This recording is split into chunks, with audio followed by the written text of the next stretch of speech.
My intention is to talk to you about extraterrestrials, which I call entities, non-terrestrial intelligent species, and about bugs.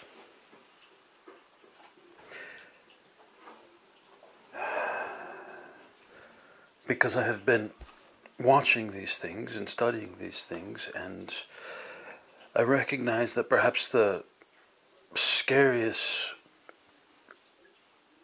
non-human race in any modern video game would be the Zerg. The term Zerg Rush has become something that even middle-aged men and women who've never played a video game know. Everybody knows what Zerg Rush means. The Zerg have become iconic, an insect race that have a kind of hive mind, and so they don't value their existence. They just throw themselves in vast numbers at everything and destroy it.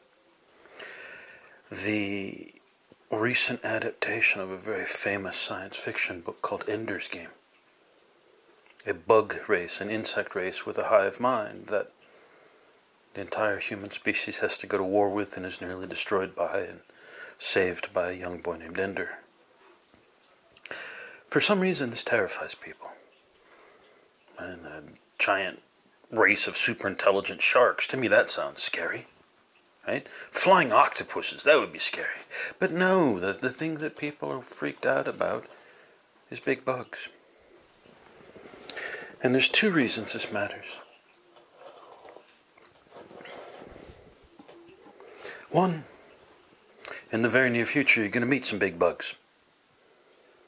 There is an entities that will be in the future of humanity. And they are beautiful creatures, and I'd rather they not be responded to with such horror.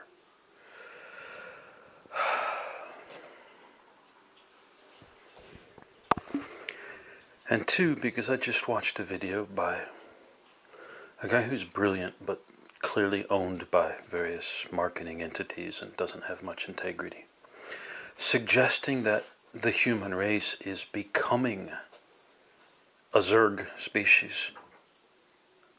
That most of us, we think on our own, but we don't think that much, and we have developed this huge hive mind, and the various filtering engines of YouTube telling us what to watch next, or Google giving us search results, or corporations telling us what's the best product to buy.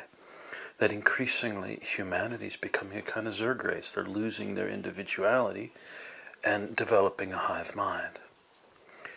And this, it provoked such a strong reaction in the comments. It was either,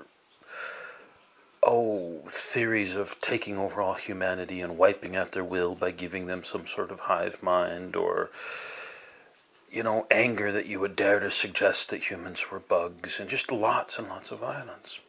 So the second reason is, with this video, it reminds me, and hopefully some of you, that I have been working with creating the sort of global human mind, the baseline that we can all use, that is sort of larger than any human and everyone's connected to.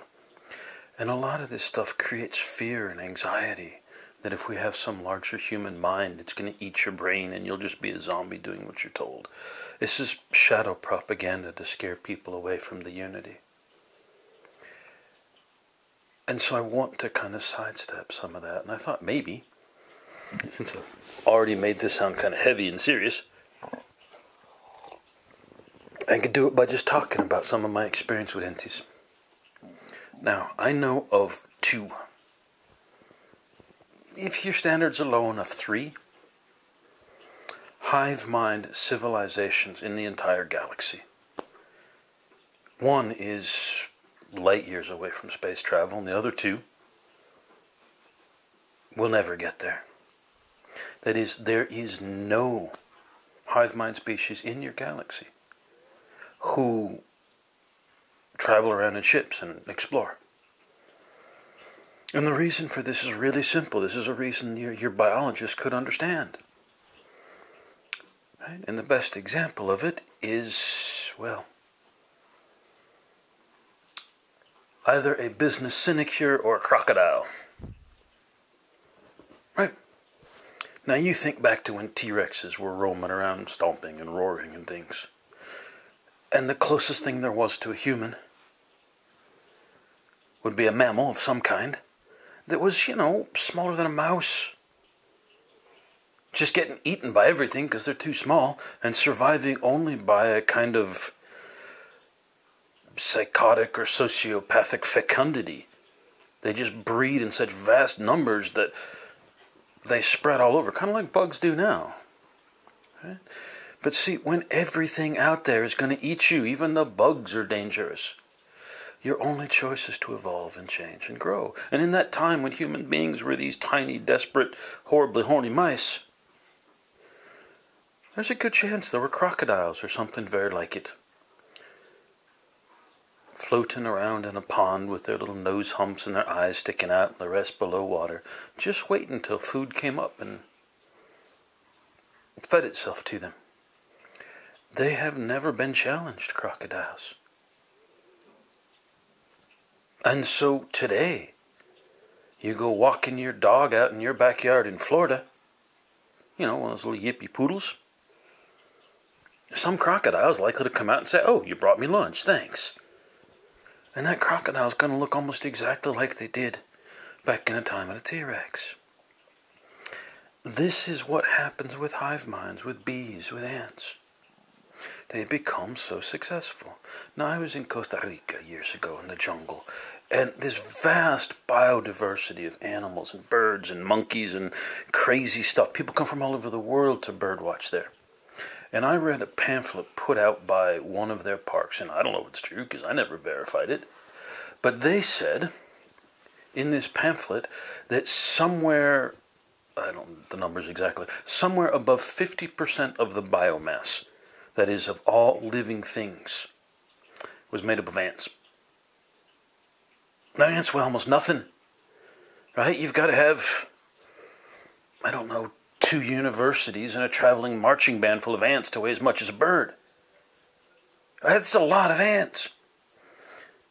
Ants are very successful all over the world.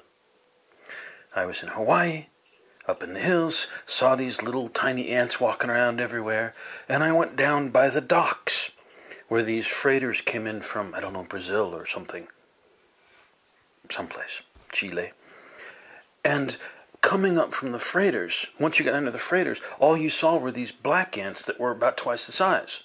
And as you moved further inland, you saw less and less of the black ants. But whenever you found the black ants meeting the brown ants, the black ants were killing them. They were just coming in and taking over. They're ants. They're very successful. And the only thing that could compete with another ant was, another ant species, because they breed so much.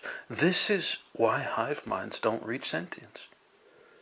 They're never challenged. They don't have to change and grow. They find a comfortable niche, and hundreds of millions of years later, they're basically the same creature. Maybe a little quirky bend here and there in their evolution, but no drive, no phylogenetic impulse towards complexification to survive in the face of challenge. So mammal species are much more likely to be sentient. It's actually rare to find an insect species that is sentient and traveling the galaxy.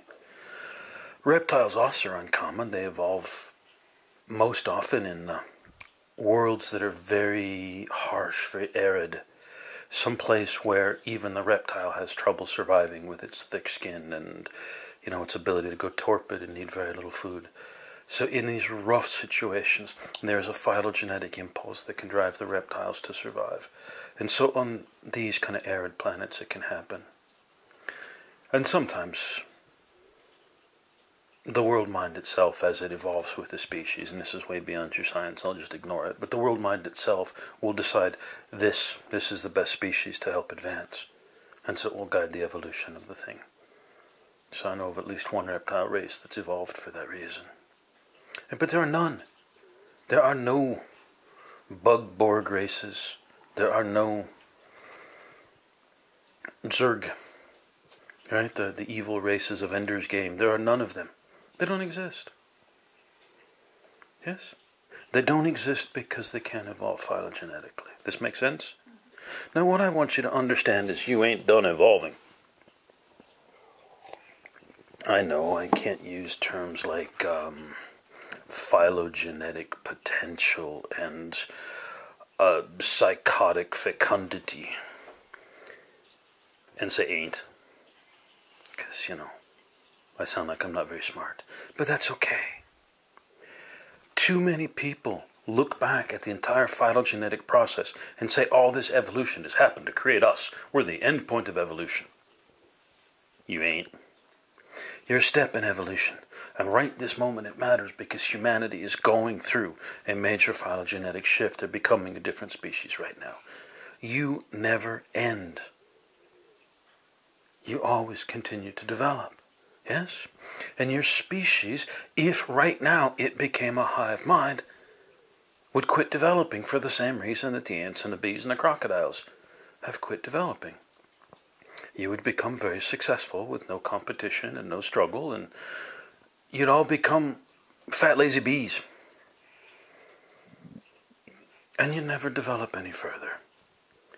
So you are not going to become this because it is not effective in terms of long-term survival. And no matter what you think, you are still driven by long-term survival and development of the species. This is the nature of biology. So it's not going to happen.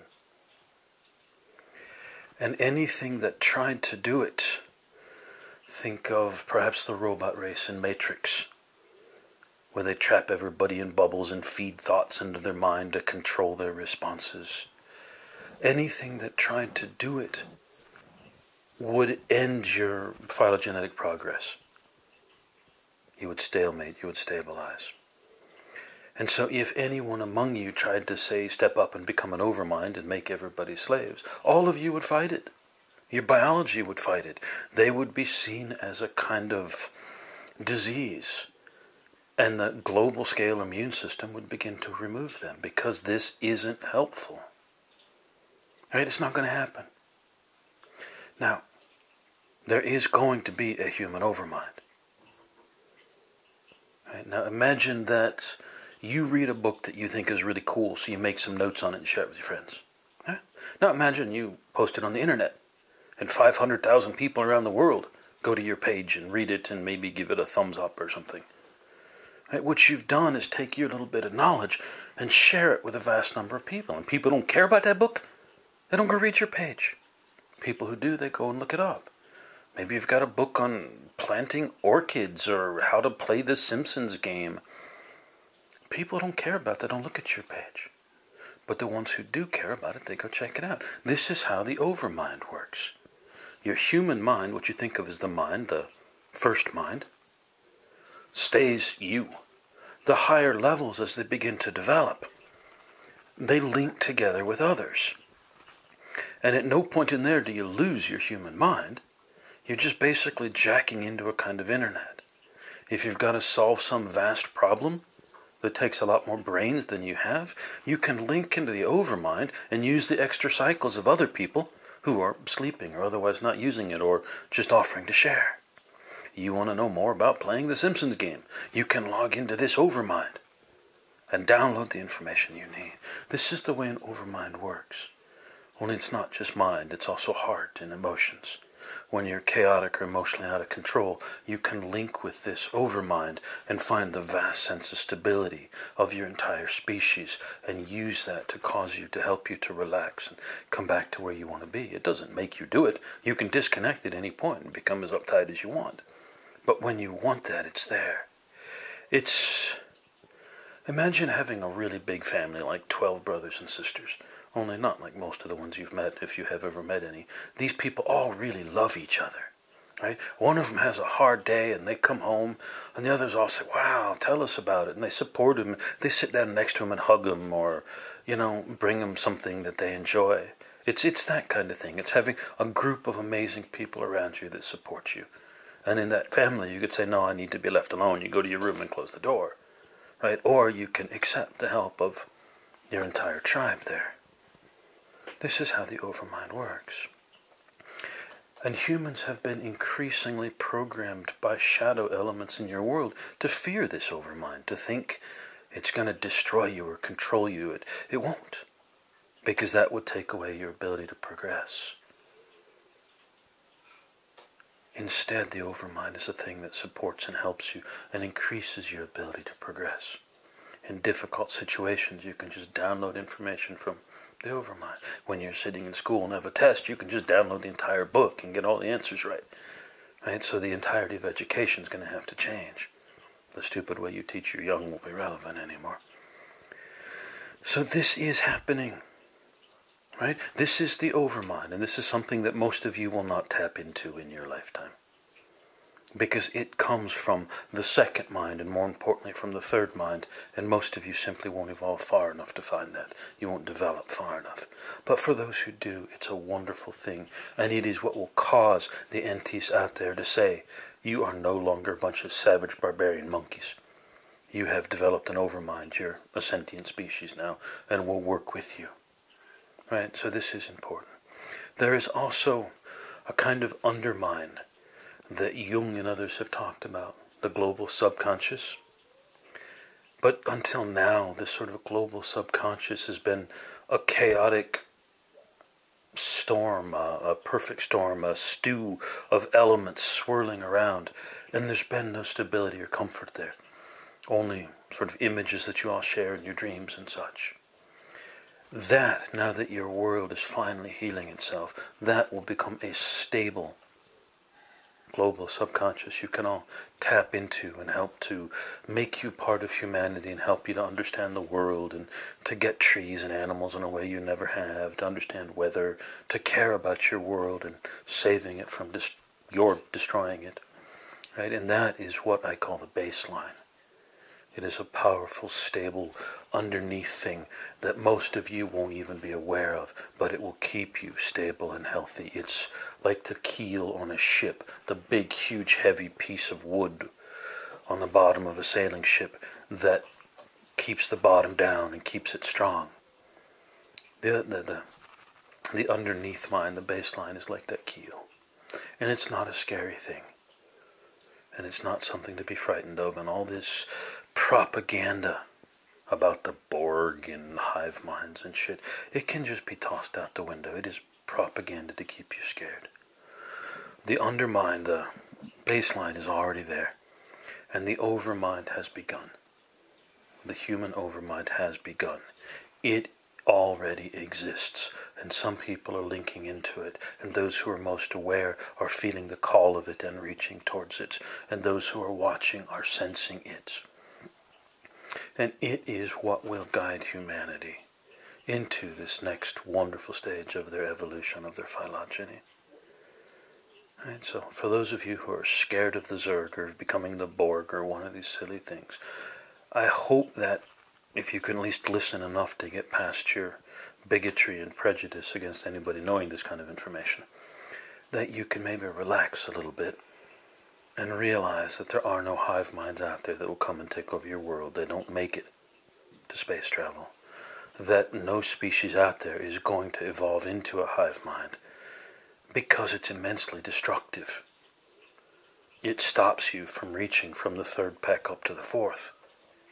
If you are cemented into that hive mind, it turns you into machines like the Borg.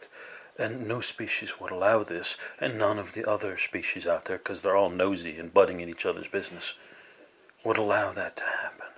Right? This is not going to happen. The galaxy isn't a place of warfare and violence and conquest, no matter what you want it to be. That's just humanity. In the galaxy, when you meet a new species, you learn to communicate, you share culture, maybe you trade, you interact, and you do so from a much higher place than the idiotic level of thinking that you currently work with. Right? Einstein, problems are not solved at the level of thinking that created them. You have to reach a higher level. Well, the interaction between species out there in your galaxy is from a higher level than your logical mind. And so there are no great space wars. There are no space marines. There are no warships or NCC 1701s firing photon torpedoes at Klingons or whatever. This doesn't happen. And in just a few years, this attitude won't exist on your world. The idea that it's appropriate to conquer and destroy, to blow things up, to prove that you're right, this will end.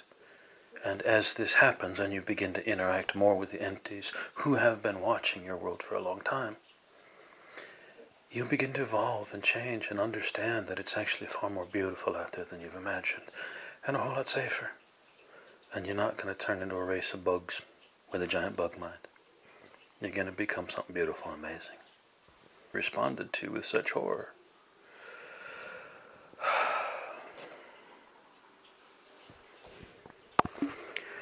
And two, because I just watched a video by a guy who's brilliant but clearly owned by various marketing entities and doesn't have much integrity, suggesting that the human race is becoming a Zerg species that most of us, we think. My intention is to talk to you about extraterrestrials, which I call entities, non-terrestrial intelligent species, and about bugs.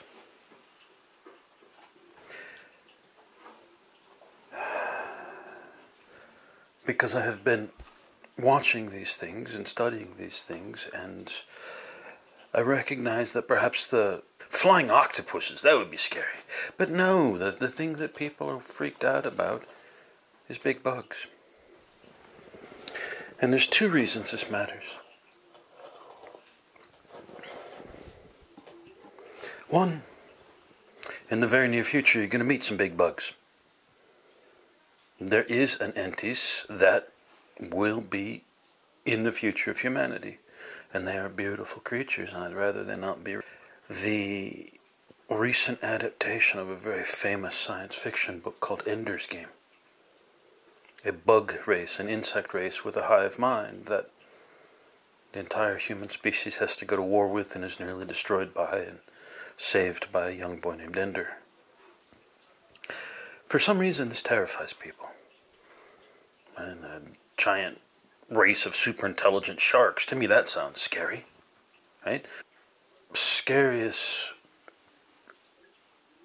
non-human race in any modern video game would be the Zerg. The term Zerg Rush has become something that even middle-aged men and women who've never played a video game know. Everybody knows what Zerg Rush means. The Zerg have become iconic, an insect race that have a kind of hive mind, and so they don't value their existence. They just throw themselves in vast numbers at everything and destroy it.